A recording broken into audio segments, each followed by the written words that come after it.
साहब के हाथों से पेश किया जा रहा है।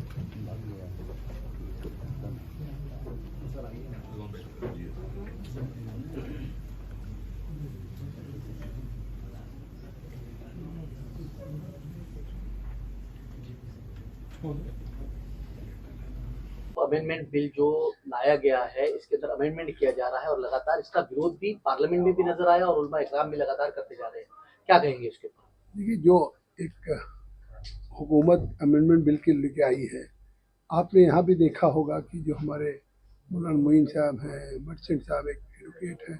और तमाम भिवंडी से साहब हैं, काफ़ी हमारे आलिम उलमा इकराम हैं। तो आज उस बिल को लेकर के, कानून को लेकर के गवर्नमेंट ने उसको जेपीसी बना के रेफर कर दिया। तो ज्वाइंट पार्लियामेंट्री कमेटी में सभी पक्ष के सांसद ही नहीं हैं, लोकसभा राज्यसभा दोनों हाउसेज के सभी दल के, चाहे रूलिंग पार्टी चाहे अपोजिशन। तो इससे साफ है कि गवर्नमेंट चाहती है कि जो वक्त की प्रॉपर्टीज हैं, जिस पर्पजेज से कोई गॉड के नाम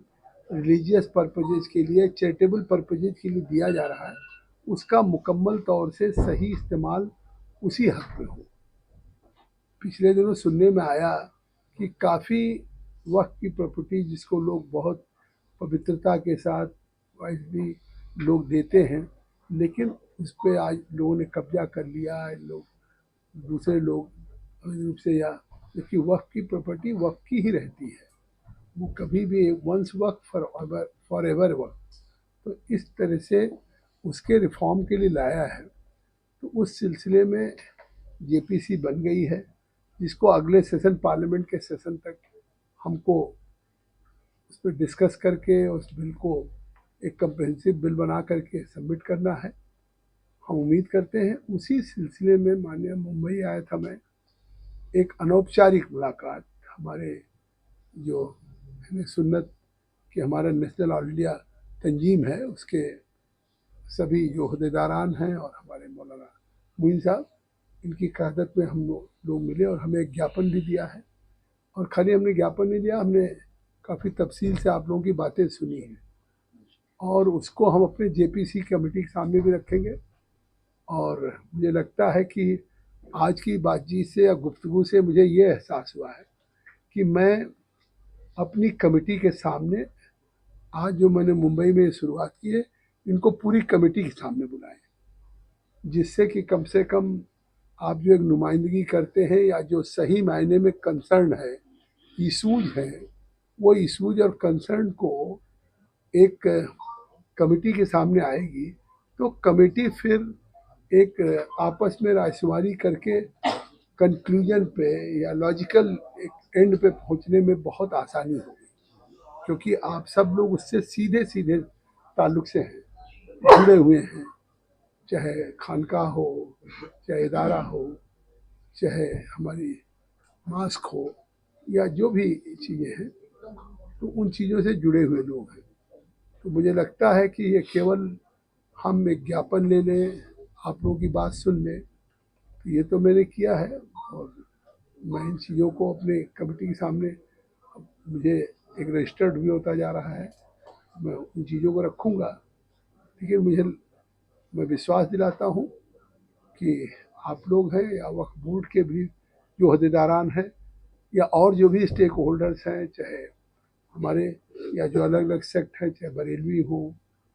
या देवबंदी हो, अहले हदीस हो या वहाबी हो, सिया हो, सभी लोगों को भी हम निश्चित तौर से अपनी कमेटी के सामने मौका देंगे, क्योंकि हमारा मकसद है कि एक अच्छा कानून बनाना। क्या कहेंगे, वक्त की प्रॉपर्टी पे लगातार 70 सालों से कब्जे जो है वो देखे जा रहे हैं। चाहे हम दिल्ली की बात करें तो दिल्ली के अंदर जो कमिश्नर ऑफिस है वो वक्फ बोर्ड पे है। लगातार ऐसी बड़ी बड़ी इमारतें जो है जो वक्त की प्रॉपर्टी है लेकिन दूसरे संस्थाओं के हाथ में, तो इसके ऊपर क्या कहेंगे आप? ये तो अब आज एग्जीक्यूटिव का काम है। जैसा अभी यहाँ भी लोगों ने कहा कि कुछ प्रॉपर्टी चली गई, कुछ प्रॉपर्टी आ गई। हमारा जो कानून बनाने का दायरा है उसमें यह है कि हम उसमें क्या कर सकते हैं बेसिक, कि वक्त की प्रॉपर्टी किसी कब्जे में न जाए, वक्त की प्रॉपर्टी जो है उसकी इनकम से आम मुस्लिम्स को और पसमानदा को या हमारी बहनों को, ख़वातीन को या बच्चों को उसकी आय से लाभ मिले, तब तो फिर जिसने जिस पवित्रता के साथ अपनी प्रॉपर्टी को वक्फ के लिए दिया है कि हमारे कौम के लोग, आपने देखा बहुत अच्छे सवाल आए मेडिकल का, एजुकेशन का, कि आज इलाज कराने का लोगों के पास नहीं है या तो कुछ मेडिकल इंश्योरेंस टाइप की चीज़ बनाई जाए। ये चीज़ें हमने रजिस्टर्ड किया है। अब ये सारी बातें उस कमेटी के सामने आएगी हो, और अभी तो आप चीज़ें हैं जो बात आप कह रहे हैं कि जिसका आपने इशारा किया, तो अभी कहीं ना कहीं कुछ हैंडीकैप्ड है कि मान लिया ट्रिब्यूनल है तो ट्रिब्यूनल से आगे उस पर आप अपील पे नहीं जा सकते, हाई कोर्ट, सुप्रीम कोर्ट। तो अभी क्या जिसने कहीं इस तरह की चीज़ें हैं तो उस पर क्या कानूनन रास्ता निकल रहा है और आगे इसके लिए बेहतरी क्या हो सकती है, यही चीज़ें हमारी पूरी जेपीसी डिस्कस करके कानून बनाएगी। सर आप जिस तरीके से आप सभी स्टेक होल्डर्स को सुन रहे हैं और भी लोगों को सुना होगा, क्या आपको लगता है कि सारे लोग जो मिलकर एक पुख्ता और अच्छा कानून बनाने की दिशा में आगे कदम बढ़ा रहे हैं, बहस जो है किसी नतीजे तक पहुंच रही है और उसका अच्छा नतीजा आने वाले समय में देखा जा सकता है? ये अभी शुरुआत है। सर एक छोटा सवाल, ये स्ट्रक्चर की आप बात कर रहे हैं तो मिनिस्ट्री ऑफ माइनॉरिटी अफेयर्स एक मिनिस्ट्री जिसको ये वक्त वगैरह अंडर आता है, लेकिन अगर मिनिस्ट्री ऑफ माइनॉरिटी अफेयर्स की बात करें, और एडवोकेट रिजवान साहब ने भी बात अच्छी कही कि दरगाह अजमेर शरीफ में पिछले 3 साल से एक नाजिम अपॉइंट नहीं हो पाया है, बार बार मिनिस्ट्री ऑफ माइनॉरिटी अफेयर्स अपने एडवर्टाइजमेंट देती है, तो इतने वक्त अमेंडमेंट आपकी बात बड़ी महत्वपूर्ण हो सकती है, लेकिन मुझे लगता है जेपीसी के दायरे में ये सारी बातें नहीं आनी चाहिए। मैं चाह के भी उत्तर नहीं सर जेपीसी के मुद्दे से सर आप इसके अंदर अमेंडमेंट विपक्ष से भी काफी ज्यादा विरोध किया कि इसके अंदर 2 नॉन मुस्लिम जो रहेंगे वक्फ के अंदर। मैं कैसे अभी आपसे कह सकता हूँ, जेपीसी की हमारी मीटिंगें 22 से शुरू होंगी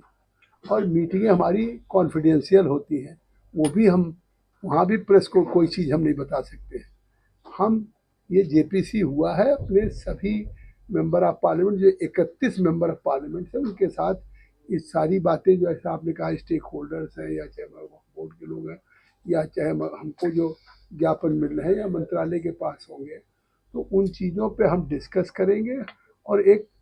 आपस में मिल कर के मुकम्मल एक कम्प्रहेंसिव एक बेहतर कानून बनाने की कोशिश करेंगे। शुक्रिया।